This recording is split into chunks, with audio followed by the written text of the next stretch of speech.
Hello friends, welcome back to my class. जैसा कि आप जानते हैं, हम हमारी आईटी नॉलेज इम्प्रूव कर रहे हैं और उसी के हम हमारा जो बेसिक को कंप्यूटर रिलेटेड कोर्स है जिसे आरएससीआईटी के नाम से आप जानते हैं, उसके हम चैप्टर वाइज चैप्टर्स कवर करते जा रहे हैं। तो प्रीवियस क्लासेस में मैंने अपने चैप्टर 3 तक वीडियो कंप्लीट कर दी है। आज हम जिस टॉपिक पे जिस चैप्टर पे वीडियो स्टार्ट करने जा रहे हैं वो है हमारा चैप्टर नंबर 4, जिसमें आपको इंट्रोडक्शन दिया जाएगा किसका, इंटरनेट का। ठीक है, वैसे तो आप सभी वाकिफ़ होंगे कि आज के ज़माने में एट प्रेजेंट इंटरनेट का हम बहुत ही ज़्यादा वाइडली यूज़ करते हैं हर एक फील्ड में। चाहे आप स्कूल लेवल के बच्चे हों या फिर आप अपने ऑफिशियल कोई पर्पस से वर्क करना है या फिर और भी कोई रिलेटेड मूवीज़ देखनी है, आपको सॉन्ग्स डाउनलोड करने हैं, जो भी आपका वर्क है वो मोस्टली इंटरनेट के थ्रू ही क्या हो पा रहा है, पॉसिबल हो पा रहा है। तो उसी के बारे में हम आज बात करेंगे कि इंटरनेट क्या है और इंटरनेट के थ्रू इंटरनेट का सर्विसेज आप किस किस तरीके से ले सकते हैं और कैसे कैसे आप इंटरनेट का यूज़ कहाँ कहाँ कर सकते हैं। ठीक है, तो चलिए स्टार्ट करते हैं सबसे पहले हमारे चैप्टर नंबर 4 को, जिसका नाम आप जान ही गए हैं, इंट्रोडक्शन टू इंटरनेट, यानी इंटरनेट का परिचय। जो भी आपको इम्पॉर्टेंट थिंग्स मैं इनमें बताऊं कि ये आपके लिए इम्पॉर्टेंट है, उन्हें आप अपनी नोटबुक में जब भी नोट करें तो उन्हें अंडरलाइन कर ले या उनके आगे स्टार मार्क कर ले, ताकि आपको पता चल जाए कि हो सकता है इसका क्वेश्चन आरएससीआईटी के आने वाले आपके एग्जाम्स में पूछा जा सके। ठीक है, तो स्टार्ट करते हैं। सबसे पहले इंटरनेट क्या है। Internet is the information highway, ये सूचना का सुपर हाईवे। कैसे, आप जानते हैं, आप यहाँ बैठे अपने फॉरेन में बैठे फ्रेंड से बातें कर सकते हैं, उनसे चैट कर सकते हैं, उन्हें मैसेज कर सकते हैं, उन्हें फ़ोटो शेयर कर सकते हैं, वीडियो शेयर कर सकते हैं। कहीं अगर फॉरेन की कोई वीडियोज़ आप यहाँ बैठे बैठे भी उन्हें क्या कर सकते हैं, डाउनलोड कर सकते हैं और अपने और भी फाइल शेयर कर सकते हैं। तो ये सब किसके थ्रू पॉसिबल हो पा रहा है, इंटरनेट के थ्रू ही पॉसिबल हो रहा है। विदाउट इंटरनेट आप सोच भी नहीं सकते कि आप फॉरेन के किसी फ्रेंड की फ़ोटो यहाँ पर बैठे बैठे देख सकते हैं, बिल्कुल नहीं सोच सकते ना। तो यही इंटरनेट क्या है, आपका इंफॉर्मेशन हाईवे है, सूचना का सुपर हाईवे। इसके ज़रिए आप लेटेस्ट जो भी फाइनेंशियल न्यूज़ है, लाइब्रेरी कैटलॉग्स, जैसे मैंने अभी बता रही हूँ, हर फील्ड्स में आप इंटरनेट का यूज़ करते जा रहे हैं। ब्राउज कर सकते हैं, दोस्तों को इन्फॉर्मेशन एक्सचेंज कर सकते हैं, या फिर आपके लाइव रह सकते हैं, पॉलिटिकल डिबेट्स में शामिल हो सकते हैं, और भी बहुत से ऐसे वर्क्स हैं जो कि आप इंटरनेट के थ्रू ही कर पा रहे हैं, जिनसे कि आप काफ़ी अच्छे तरीके से वाकिफ़ होंगे अभी, है ना। इंटरनेट एक ऐसा टूल है जो आपको टेलीफोन, फैक्स और आइसोलेटेड कंप्यूटर से परे एक सूचना नेटवर्क तक ले जाता है। इंटरनेट के थ्रू ही आप इन सभी डिवाइसेस का यूज़ करते हुए कहीं एक अलग से इंफॉर्मेशन को जल्दी से एक्सेस कर सकते हैं ना, देख सकते हैं। कहीं की भी न्यूज़ है, आप क्विकली उन्हें देख सकते हैं, कोई वीडियो अपलोड हुई हो, क्विकली उन पर रेस्पॉन्स दे सकते हैं। ठीक है, विदाउट इंटरनेट ये सब पॉसिबल नहीं था। नेक्स्ट आता है, इंटरनेट एक कंप्यूटर नेटवर्क है जिसमें कि सूचना और कम्युनिकेशन सुविधा उपलब्ध है। जैसा कि मैंने आपको बताया, इसमें कुछ स्टैंडर्डाइज्ड कम्युनिकेशन प्रोटोकॉल्स का यूज़ किया जाता है। प्रोटोकॉल्स होते हैं आपके सेट ऑफ रूल्स, यानी रूल्स, कुछ ऐसे रूल्स होते हैं, सेट बने हुए हैं, उनके थ्रू ही आपका कम्युनिकेशन इस्टेब्लिश हो पाता है। कि अगर आपके यहाँ से कोई डेटा फ्लो हो रहा है तो उसका कोई ना कोई प्रोटोकॉल के थ्रू ही, यानी किसी ना किसी रूल के थ्रू ही आपका डेटा यहाँ से ट्रांसफ़र हो रहा है और सामने वाले रिसीवर तक आपका डेटा उसी वे में पहुंच रहा है जिस वे में आपने सेंड करा है। फॉर एग्जांपल, जैसे कि आप व्हाट्सएप का यूज़ करते हैं, तो ऐसा तो नहीं है कि आप लिख रहे हैं हाउ आर यू और सामने वाले पर्सन के पास कुछ और ही जा रहा है ना, वैसा का वैसा मैसेज सामने वाले पर्सन के पास जा रहा है। यानी यहाँ पे भी क्या हो रहा है, एक प्रोटोकॉल का यूज़ किया जा रहा है, आपके मैसेज को जैसा आपने टाइप करा है वैसा का वैसा सामने वाले फ्रेंड्स तक पहुँचाने के लिए। आपस में जुड़े कंप्यूटर विभिन्न एजेंसियों से संबंधित हो सकते हैं, बहुत सारे होते हैं, जैसे कि आपके गवर्नमेंट से रिलेटेड अलग नेटवर्क होता है, कोई नॉर्मल कंपनीज होगी उनके लिए, कोई पर्सन हो गए उनके लिए अलग नेटवर्क्स होता है ना। इसी तरह बहुत से आपके कंप्यूटर्स इंटरनेट के थ्रू बहुत से ऐसे नेटवर्क्स हैं जो कि आपस में कम्युनिकेशन कर पा रहे हैं। ठीक है, जैसा कि बताया जा रहा है कि अधिकांश इंटरनेट सेवाएं क्लाइंट सर्वर मॉडल पर काम करती है। क्लाइंट सर्वर मॉडल देखिए किस तरह से होता है। देखिए, हम बात करते हैं, जैसे कि मान लीजिए आप कोई पर्सन है, आप इंटरनेट से कोई रिक्वेस्ट चाहते हैं। फॉर एग्जांपल, हम ये आरएससीआईटी की जो बुक है ये ओपन करना चाहते हैं, तो ये हम इंटरनेट पर के थ्रू ही ओपन करना चाहते हैं। तो यूज़र यानी आपकी रिक्वेस्ट क्या होनी चाहिए थी कि आरएससीआईटी की ये जो ई बुक है वो आपके सामने ओपन हो जाए। ठीक है, तो आपने क्या करा, आप एक क्लाइंट थे, आपने अपने सर्वर को अपने ब्राउज़र में क्या लिखा कि मुझे आरएससीआईटी के इस लॉगिन विंडो तक पहुंचाए और जो भी ई बुक है, कंटेंट है, वो मेरे सामने ओपन कर दी जाए। ठीक है, तो क्लाइंट कौन हुए, आप हुए।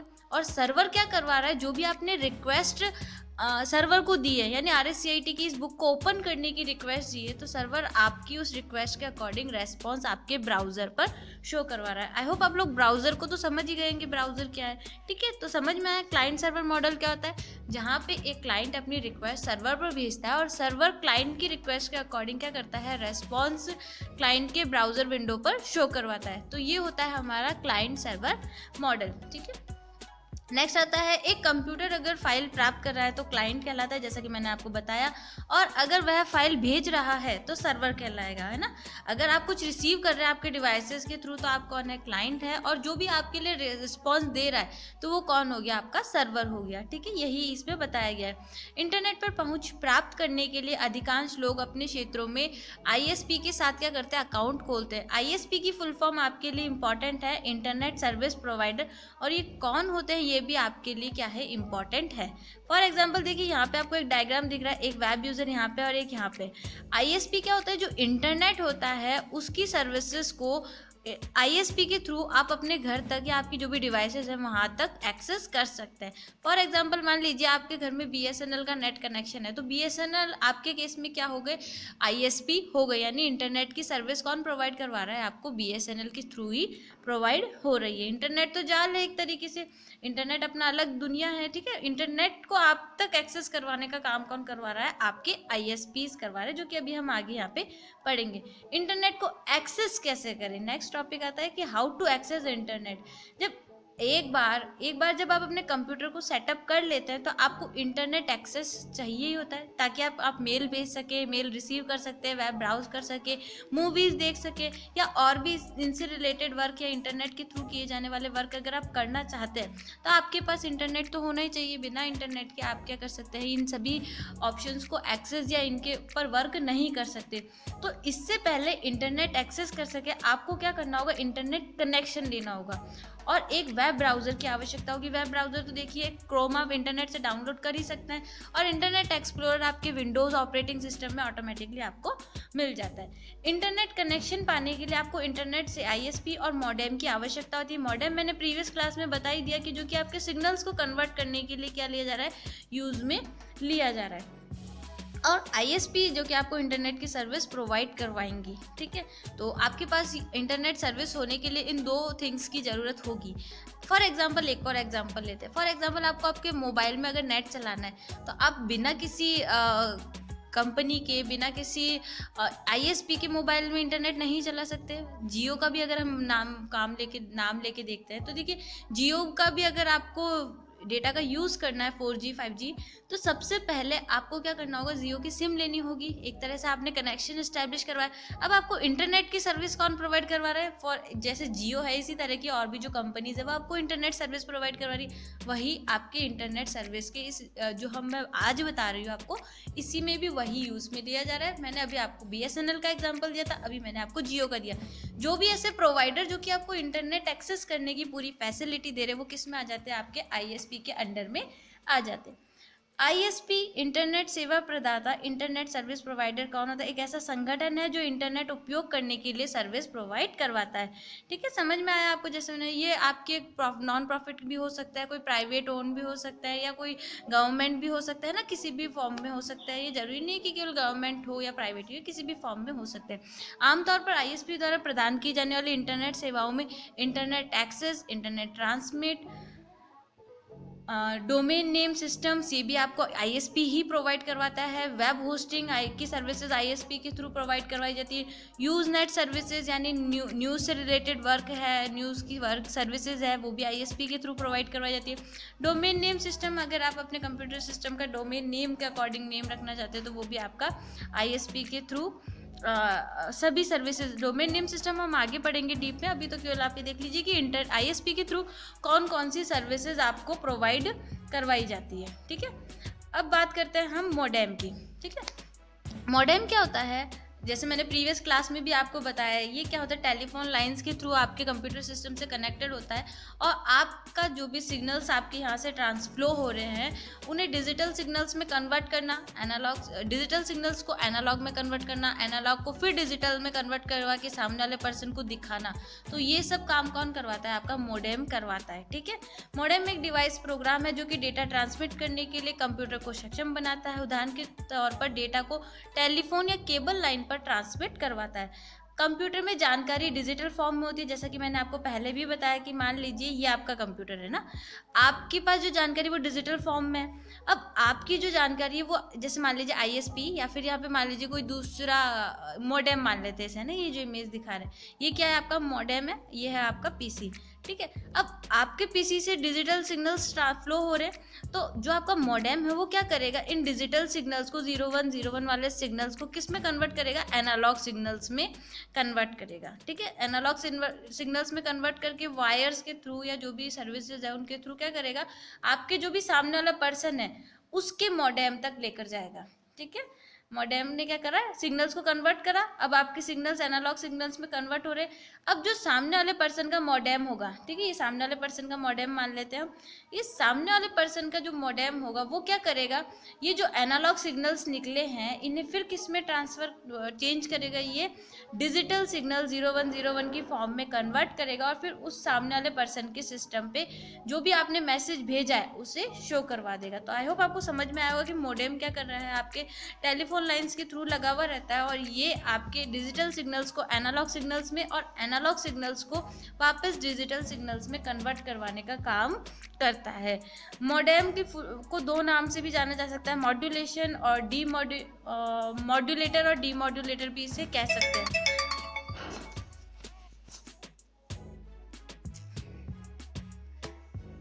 ठीक है, तो दो इन नामों से भी जाना जा सकता है। आपके आरएससीआईटी के एग्जाम में मोडेम क्या होता है ये भी पूछा जा सकता है। मॉड्यूलेटर और डीमॉड्यूलेटर क्या होता है इनके बारे में भी पूछा जा सकता है और इनकी फुल फॉर्म भी पूछी जा सकती है। मॉडेम की फुल फॉर्म क्या होता है तो आपको ये नोट करना ही होगा। एक मॉडेम एक कंप्यूटर या अन्य डिजिटल डिवाइस से आउटगोइंग सिग्नल्स को एक कॉपर ट्विस्टेड पेयर पर, यानी जो भी आपके वायर्स होते हैं उन पर टेलीफोन लाइंस के लिए एनालॉग सिग्नल्स में कन्वर्ट करता है। तो इसे क्या कहते हैं, मॉड्यूलेट करना कहते हैं, है ना। आपके जो भी डिजिटल सिग्नल्स हैं उन्हें एनालॉग में कन्वर्ट करवाना आपका मॉड्यूलेट आ जाता है और वापस एनालॉग को डिजिटल सिग्नल्स में कन्वर्ट करना आपका क्या कहलाता है, डीमॉड्यूलेट कहलाता है। ये इंपॉर्टेंट पैराग्राफ है आपके आरएससीआईटी के एग्जाम के लिए कि मॉड्यूलेट करना और डीमॉड्यूलेट करना क्या कहलाता है। ठीक है, नेक्स्ट आते हैं आप मॉडेम्स के टाइप्स देख लेते हैं। जैसे कुछ तो होते हैं आपके इंटरनल मॉडेम्स, फॉर एग्जांपल आपके मोबाइल है तो मोबाइल में भी क्या है आपका इंटरनल मॉडेम वर्क कर रहा है। कई लैपटॉप्स होते हैं उनमें भी आपका इंटरनल मॉडेम होता है। कई आपके डेस्कटॉप होते हैं उनमें भी आपका इंटरनल मॉडेम होता है ना। जैसे कि आपके टेलीफोन लाइंस पे ना लग के आपके डिवाइस के अंदर ही लगा हुआ है तो वो क्या कहलाते हैं, आपके इंटरनल मॉडेम्स कहलाते हैं। ठीक है, कंप्यूटर के कम्युनिकेट करने के लिए काम में आता है। इंटरनल मॉडेम बाहरी मॉडेम से सस्ते होते हैं क्योंकि इनको पावर सप्लाई व चेसिस की ज़रूरत नहीं, चेसिस यानी एक प्रॉपर बॉडी की रिक्वायरमेंट नहीं होती है ना। आंतरिक मॉडेम के यानी कोई स्ट्रक्चर, जैसे कि एक्सटर्नल आपके मॉडेम्स होते हैं इनको चेसिस की रिक्वायरमेंट हो रही है, बल्कि इंटरनल मॉडेम्स को चेसिस यानी पूरे कवर की रिक्वायरमेंट नहीं होती। आंतरिक मॉडेम के दो प्रकार है, डायल अप और वाईफाई फिडेलिटी। ठीक है, वाईफाई जिसको फुल फॉर्म कहते हैं वायरलेस फिडेलिटी। ये फुल फॉर्म शॉर्ट फॉर्म भी आपके लिए एग्जाम के लिए इम्पॉर्टेंट है। ठीक है, इंटरनल मॉडेम्स दो तरह के बता रहे हैं, डायल अप और वाईफाई वाले। डायल अप मॉडेम एक टेलीफोन केबल पर काम करता है, यानी जो आपकी टेलीफोन की केबल लगी होती है उस पर वर्क करता है। उसे नेटवर्क से जुड़े टेलीफोन नंबर की आवश्यकता होती है, यानी जो भी आपका नंबर नेटवर्क से कनेक्टेड है, जब आपने आईएसपी के थ्रू नेटवर्क लिया था उस नंबर की क्या होती है, इसको रिक्वायरमेंट होती है, तभी क्या होता है लॉगिन करके आप इसका प्रॉपर यूज़ कर सकते हैं। वाईफाई मॉडेम नेटवर्क से बिना किसी लॉगिन विवरण के कनेक्ट हो जाता है, जबकि वाईफाई जो मॉडेम होता है उसमें आपको नेटवर्क के किसी लॉगिन की या किसी कॉन्टैक्ट किसी नंबर की रिक्वायरमेंट नहीं होती। डायल अप में आपको नंबर की रिक्वायरमेंट होती है, कनेक्शन लेने के लिए आपको नंबर डायल करना पड़ता है, जबकि वाईफाई में आपको किसी भी तरीके की नंबर की रिक्वायरमेंट नहीं होती। आप डायरेक्ट वाईफाई के मॉडेम के थ्रू इंटरनेट से क्या कर सकते हैं, कनेक्शन ले सकते थे। अब बात करते हैं एक्सटर्नल मॉडेम। अभी हमने इंटरनल मॉडेम की बात करी थी, अब बात करते हैं हम एक्सटर्नल, यानी बाहर से आप कई मॉडेम्स लगाते हैं। अब ये जो मॉडेम आपको दिख रहा है ये आपका क्या है, एक्सटर्नल मॉडेम, क्योंकि ये डिवाइस के अंदर नहीं है, ये आगे बाहर ही कहीं हमने हमारी टेलीफोन लाइन से कनेक्ट करके हमारे कहीं भी प्लेस पर इसे सेट करा है। एक्सटर्नल मॉडेम इंटरनल इंस्टॉल करने के लिए सबसे सरलतम मॉडेम है, बहुत ही इजी प्रोसेस है इसे इंस्टॉल करने की। टेलीफोन लाइंस मॉडेम के पीछे के पैनल पर एक सॉकेट में प्लग हो जाता है ना, जो भी आपकी टेलीफोन्स की लाइन है वो मॉडेम के पीछे का जो बोर्ड होता है ना, जैसे सॉकेट जिसमें आप प्लग्स लगा सकते हैं, वहाँ से कनेक्ट करके आप इसको ईजिली कनेक्ट कर सकते हैं। बाहरी मॉडेम अपनी स्वयं की बिजली आपूर्ति इस्तेमाल करता है, जिससे आप जब भी इंटरनेट कनेक्शन तोड़ना चाहते हैं तो इसको बंद कर सकते हैं। आप जब भी इंटरनेट से कनेक्शन नहीं लेना चाहते तो आप इसका पावर ऑफ भी कर सकते हैं, ये बंद हो जाएगा और आपका इंटरनेट उस टाइम वर्क नहीं करेगा। इन मॉडेम के उदाहरण DSL मॉडेम जो ब्रॉडबैंड कनेक्शन के लिए इस्तेमाल होते हैं। इस मॉडेम के जैसे जो डिजिटल सब्सक्राइबर लाइन होती है ना, मोस्टली उसमें यूज़ में लिया जाता है, जो कि आपके ब्रॉडबैंड यानी बहुत ही अच्छी स्पीड पर डेटा इंटरनेट कनेक्शन लेने के लिए हम क्या करते हैं, एक्सटर्नल मॉडेम्स का यूज़ करते हैं। फिर आता है हमारा थर्ड, अभी हमने दो बात कर ली, इंटरनल एंड एक्सटर्नल। अब हम बात करते हैं PC कार्ड मॉडेम। ये एक मॉडेम क्या होते हैं, एक तो पोर्टेबल होते हैं, पोर्टेबल यानी इजीली इन्हें कहीं भी आप मूव करवा सकते हैं ना, आप एक डिवाइस से दूसरे डिवाइस में भी इसको लगा सकते हैं, यानी पोर्टेबल है, किसी भी डिवाइस में एडजस्ट हो जा सकते हैं, बस आपके पास वो पोर्ट होना चाहिए ताकि आप इसे एडजस्ट कर सकें। यह क्रेडिट कार्ड के आकार के होते हैं और नोटबुक और handheld computer PC card slots में फिट बैठते हैं ना। ये क्रेडिट कार्ड होता है, कई तो ऐसे भी होते हैं और कई आपके पेन ड्राइव होते हैं ऐसे भी होते हैं, बहुत छोटे साइज़ के होते हैं और बहुत ही आप मूवेबल कर सकते हैं, इसे कहीं भी मूव कर सकते हैं। जब मॉडेम की ज़रूरत नहीं हो तो आप इनको हटा भी सकते हैं, आप इजीली इन्हें हटा के अपने आपकी जो भी पॉकेट है वहाँ रख सकते हैं, या कोई भी आपकी जगह है वहाँ पे इन्हें ईजी वे में रख सकते हैं। तो इनसे भी क्या होता है, आप अपने इन मॉडेम्स के थ्रू इंटरनेट से कनेक्शन का यूज़ ले सकते हैं और अपने कंप्यूटर सिस्टम में इंटरनेट रन करवा सकते हैं। जब मॉडेम की ज़रूरत नहीं होती तो आप इसे हटा भी सकते हैं। इनके आकार छोड़कर PC कार्ड मॉडेम एक्सटर्नल और इंटरनल मॉडेम के एक कॉम्बिनेशन की तरह है ना। आपके जो भी एक्सटर्नल और इंटरनल मॉडेम है उनका कॉम्बिनेशन किस में बनाया गया है, आपके PC कार्ड मॉडेम में बनाया गया है। इन उपकरणों को पोर्टेबल कंप्यूटर में एक भारी स्लॉट में सीधे फिट किया जा सकता है। इसमें टेलीफोन केबल के अलावा और किसी केबल की आवश्यकता नहीं होती। ये कार्ड कंप्यूटर द्वारा संचालित होते हैं ना, यानी इनमें किसी भी केबल की रिक्वायरमेंट नहीं होती, आप डायरेक्ट कंप्यूटर के थ्रू भी इन्हें क्या कर सकते हैं, रन कर सकते हैं। तो आपको समझ में आए, हमने बात करी मॉडेम के इंटरनल, एक्सटर्नल और PC कार्ड मॉडेम की। तो आपको इन तीनों के बारे में पता होना चाहिए। एग्जाम में इस तरह से क्वेश्चन आ सकता है कि इनमें से कौन सा मॉडेम का टाइप नहीं है, और आपको ये तीनों ऑप्शन दे दिए जाएंगे और एक अलग दिया जाएगा, तो आपको वो अलग रेक्टिफाई करना है कि अलग कौन सा है और इस मॉडेम के टाइप कौन कौन से, तो तभी आप अच्छा से अपना आंसर करेक्ट करके आ सकते हैं। अब बात करते हैं हम इंटरनेट कनेक्टिविटी के टाइप्स, यानी आप कितने तरीके से इंटरनेट कनेक्शंस ले सकते हैं। सबसे पहला आ रहा है हमारा इंटरनेट कनेक्टिविटी एक ऐसी प्रक्रिया है जो व्यक्तियों, ऑर्गेनाइजेशंस, कंप्यूटर, मोबाइल डिवाइस और कंप्यूटर नेटवर्क का उपयोग करके इंटरनेट से कनेक्ट करने में सक्षम बनाती है ना। इंटरनेट से कनेक्ट करने के लिए आपकी इंटरनेट कनेक्टिविटी की रिक्वायरमेंट होनी चाहिए ना, जैसे कि मैंने स्टार्टिंग से ही आपको बताया इस चैप्टर में। इंटरनेट से कनेक्ट होने के बाद यूज़र इंटरनेट सेवाओं जैसे ईमेल और वर्ल्ड वाइड वेब एक्सेस कर सकता है ना। आप इंटरनेट से कनेक्ट होंगे तभी तो आप मेल कर सकते हैं, तभी आप www का यूज़ कर सकते हैं, तभी आप इंटरनेट पर कोई भी कंटेंट्स देख सकते हैं, उस पर रेस्पॉन्स दे सकते हैं, अगर आप कुछ शेयर करना चाहते हैं तो शेयर कर सकते हैं। बिना इंटरनेट कनेक्शन के आप ये तो प्रोसेस नहीं कर सकते, ठीक है। तो इसीलिए आपकी इंटरनेट कनेक्टिविटी का यूज़ किया जाता है कि आप कोई भी इंटरनेट के थ्रू कहीं की भी डिटेल्स अगर सुनना चाहते हैं, देखना चाहते हैं तो सीधे देख सकते हैं। कुछ सामान्य प्रकार के इंटरनेट कनेक्शन यहाँ पे आपको बताए जा रहे हैं। सबसे पहला आता है आपका dial up connection. Dial up का भी मैंने थोड़ा पहले भी बताया है आपको। डायल अप आमतौर पर सीधी स्लो इंटरनेट कनेक्शन है जो आजकल प्रचलित है। आजकल इसका यूज़ नहीं किया जाता क्योंकि इसमें इंटरनेट कनेक्शन देने से पहले आपको क्या करना था, नंबर डायल करना होता था। डायल करने के बाद जब तक आप इंटरनेट से जुड़ना चाहते हैं कनेक्ट रहिए, जब आप रिमूव होना चाहते हैं, ठीक है, आपकी वेब सर्फिंग खत्म हो जाती है तो आप इसको क्या कर सकते हैं, ईजिली डिस्कनेक्ट भी कर सकते हैं। वहाँ से डिस्कनेक्ट करेंगे तो आपका ईजिली इंटरनेट से डिस्कनेक्ट हो जाएगा, है ना। तो इसमें आपको नंबर डायल करना था, बट इसकी क्या जो होती थी, इंटरनेट स्पीड काफ़ी स्लो होती थी, जिस कारण अब ये बहुत ही कम यूज़ में लिया जाने लगा है। नेक्स्ट आ गया हमारा ब्रॉडबैंड कनेक्शन। बहुत ही अच्छी स्पीड पे अगर आप इंटरनेट का यूज़ करना चाहते हैं तो आपने सुना भी होगा कि ब्रॉडबैंड कनेक्शन ले लें, है ना। तो ब्रॉडबैंड के बारे में अब हम बात करते हैं कि आप डायल अप तरीके से ले सकते हैं अपने घरों में इंटरनेट कनेक्शन, या फिर ब्रॉडबैंड कनेक्शन के रूप में भी ले सकते हैं। एक हाई स्पीड इंटरनेट कनेक्शन आमतौर पर टेलीफोन कंपनियों द्वारा प्रदान किया जाता है, जैसे कि मैंने आपको बताया BSNL हमारी टेलीफोन कंपनी है जो आपको हाई स्पीड पे ब्रॉडबैंड कनेक्शन प्रोवाइड करवाती है। उपलब्ध सबसे तेज विकल्पों में से ब्रॉडबैंड इंटरनेट बड़ी मात्रा में सूचना भेजने के लिए, बहुत ही लार्ज अमाउंट पे आप डेटा ट्रांसफर करना चाहते हैं स्पीड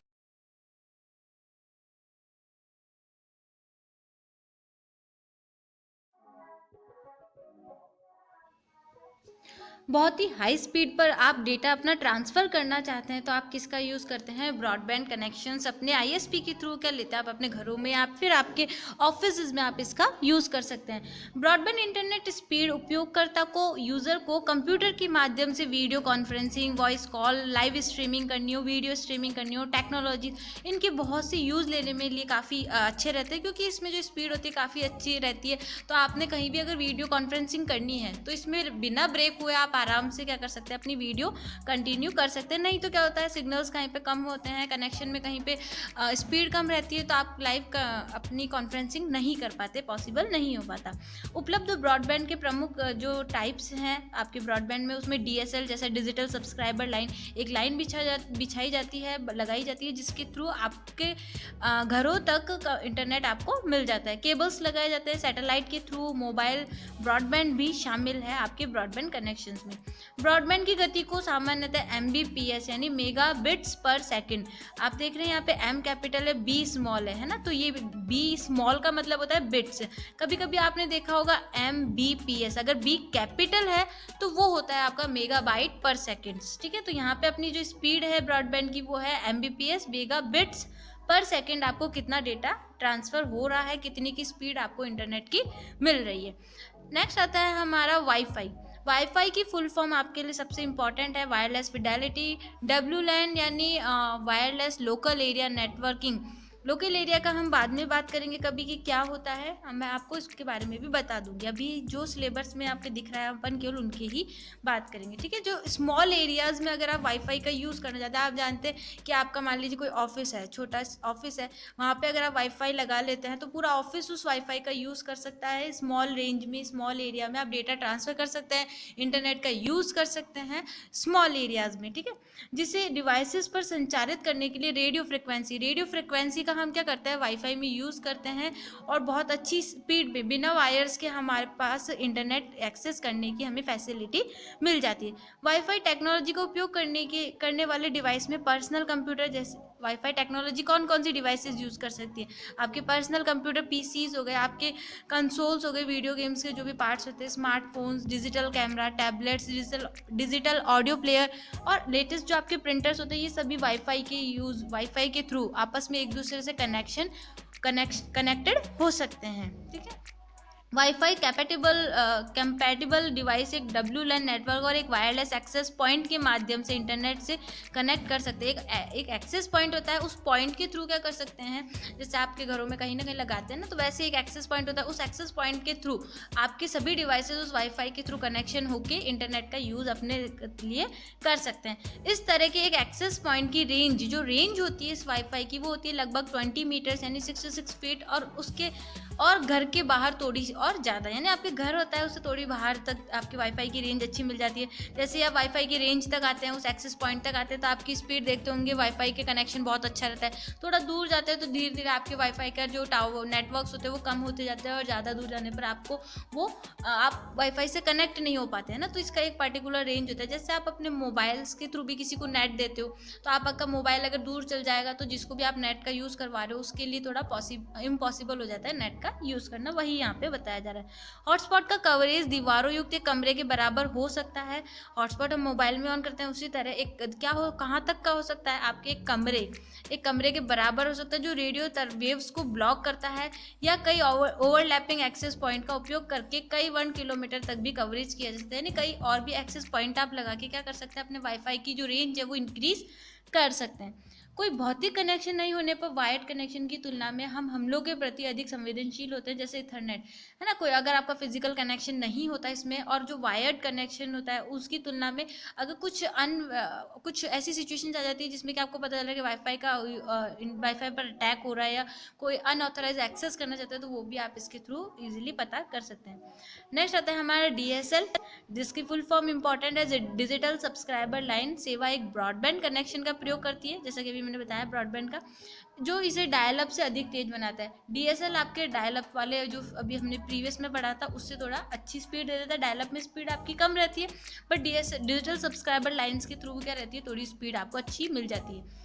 DSL फोन लाइन के माध्यम से इंटरनेट से कनेक्ट करते हैं, लेकिन इसके लिए आपको घर पर लैंडलाइन होने की आवश्यकता नहीं होती। फोन लाइन्स के थ्रू या इसमें आप इंटरनेट से कनेक्ट कर पाते हैं, बट इसके लिए आपको मोबाइल आपके लैंडलाइन की रिक्वायरमेंट नहीं होती, जैसे डायल अप में आपको होती है। डायल अप के विपरीत यह एक बार सेटअप होने के बाद हमेशा कनेक्टेड रहता है, और आप इसके साथ फोन लाइन भी इस्तेमाल कर सकते हैं। जैसे डायल अप से आपने अगर स्विच करना बंद करना चाहते हो तो आप वहाँ से बंद कर सकते हैं, बट अगर आप इस DSL के थ्रू अगर इंटरनेट कनेक्शन लेते हैं तो ये हमेशा कनेक्टेड रहता है। आप इसमें आपको बंद करने की रिक्वायरमेंट नहीं होती, और इसमें फ़ोन लाइन का भी इस्तेमाल आप अपने कनेक्शन के लिए साथ साथ ले सकते हैं। फिर आता है आपका केबल्स। केबल आप जानते हैं, केबल सर्विसेज केबल टीवी के माध्यम से इंटरनेट से कनेक्ट करती है। यदि भी सर्विस का लाभ लेने के लिए केबल टीवी होने की जरूरत है, आपकी जो टीवी होनी चाहिए केबल टीवी वाली होनी चाहिए, ताकि आप केबल वायर्स के थ्रू भी क्या कर सकते हैं, इंटरनेट सर्विसेज का आप अपने घर में यूज़ ले सकते हैं। डायल अप और DSL की तुलना में तेज़ होता है। केबल्स के थ्रू जो भी आप अपना इंटरनेट कनेक्शन लेते हैं, वो आपके जो डायल अप और DSL डिजिटल सब्सक्राइबर लाइन की जो सर्विस होती है उनसे क्या रहती है, इसमें आपकी स्पीड थोड़ी फास्ट रहती है। उन स्थानों पर उपलब्ध हो सकता है जहाँ पर केबल टीवी होती है। केबल टीवी जहाँ पे होगी वहीं पे आप इसका केबल वाले ऑप्शन का यूज़ कर सकते हैं। नेक्स्ट आता है हमारा सैटेलाइट्स। जैसे आप जानते हैं कि हमारे अर्थ के बाहर एक सैटेलाइट्स एस्टैब्लिश कर दी जाती है, जिसके थ्रू आप दूर बैठे पर्सन से भी बात कर सकते हो। उसके थ्रू आपको इंटरनेट एक्सेस करने की सुविधा मिल पा रही है ना। यह कनेक्शन ब्रॉडबैंड का उपयोग करता है, लेकिन केबल या फ़ोन लाइन्स की आवश्यकता नहीं होती है।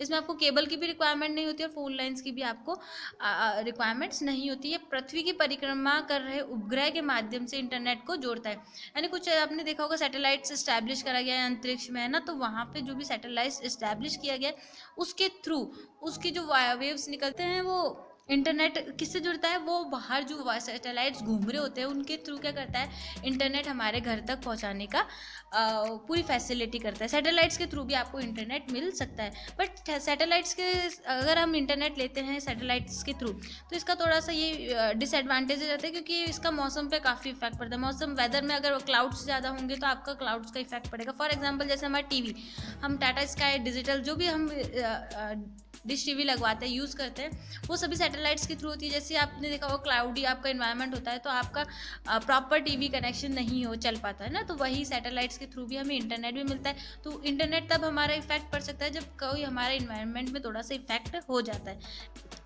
यह उपग्रह कनेक्शन थोड़ी देर से डेटा संचार करता है ना, यानी जो इसकी स्पीड होती है अच्छी ज़्यादा वो नहीं होती। जैसे अगर आपको रियल टाइम कहीं पे यूज़ करना है एप्लीकेशंस को या गेमिंग खेलनी है आपको रियल टाइम में, है ना, तो वो इसके थ्रू पॉसिबल नहीं हो पाता, अच्छी इसमें रिस्पॉन्स नहीं रहता।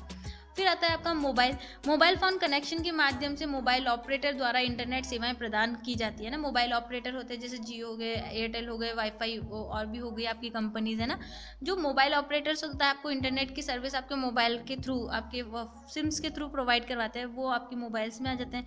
3G और 4G सेवा का सबसे अधिक मोबाइल फ़ोन और टैबलेट के प्रयोग के साथ कंप्यूटर के साथ प्रयोग किया जाता है। यह आपके मोबाइल फ़ोन या टैबलेट कंप्यूटर ISP के माध्यम से वायरलेस तरीके से जोड़ता है ना। आपने देखा आपके मोबाइल में कोई वायर नहीं होता फिर भी आप इंटरनेट से कनेक्शन ले पाते हैं, तो यही इसमें बताया जा रहा है। यदि आपके पास एक उप डिवाइस है जो 3G या 4G सक्षम है तो आप इंटरनेट घर से भी इस्तेमाल कर सकते हैं, तब भी जब जहाँ कोई वाईफाई कनेक्शन नहीं है ना। आपके पास 3G 4G फ़ोन होना चाहिए, आप इंटरनेट से अच्छी इंटरनेट सर्विसेज का यूज़ कर सकते हैं, चाहे आप घर में हो या घर से बाहर हो, आपके पास वाईफाई हो या नहीं हो।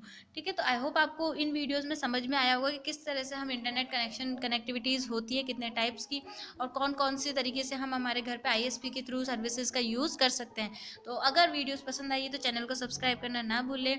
तो मिलते हैं फ्रेंड्स नेक्स्ट क्लास में, तब तक के लिए goodbye, take care and thanks for watching my video. Thank you once again.